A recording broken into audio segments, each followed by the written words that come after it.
Hit me. Okay, great. So we look after all the forecasting for New South Wales. Yeah. And that includes forecasting for storms, for aircraft, Yeah. and also for fire sites. Yeah.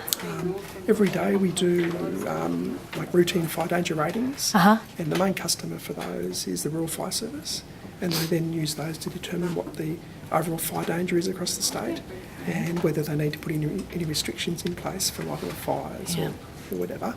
Yeah. When we get fires actually break out, we do very specific forecasts for each fire location. Right. And in the last event, we had I think we got up to about 20 or 30 fire locations around. And is that your kind of, they're all the locations there on the board? That's our board. It's our high-tech system. Great. Yeah. I like that. So each one of those is a fire forecast for a going fire. And you've probably heard from the RFS that the ones with the S44 in front are the ones where they're declared emergencies. And they have lots of funding and resources open for those. They pull in everyone, don't they, for that? And the other ones are just wildfires, which are still serious, but they're not under the same, I guess, legislative oversight that you get.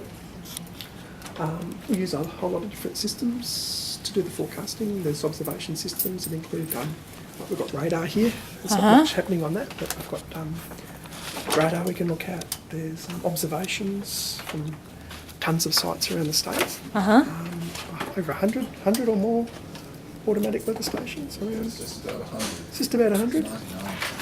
Yeah. And are they the ones that are they kind of portable? Can you move them around, or are they sort of just smaller? Some portable ones. Right. Yeah. They've got 2 that feed into our system, but then they've got another 4 or 5, I think. But Okay. Yeah. they're trialling a few different types, I think. Yeah.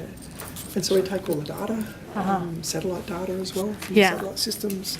That all goes into these big computer models. Yeah. And then they're used to forecast the weather patterns out to 7 days ahead. The Weather Bureau runs its own weather forecast model out of Melbourne. We've got a couple of different resolutions, and we also get access to ones from like the UK, Europe, America, Japan. So there's a whole lot of organisations around the world that run the same or similar models. Yes. And together they give us an appreciation of the variability in the situation and how things are going to evolve. Great. So that's a lot of the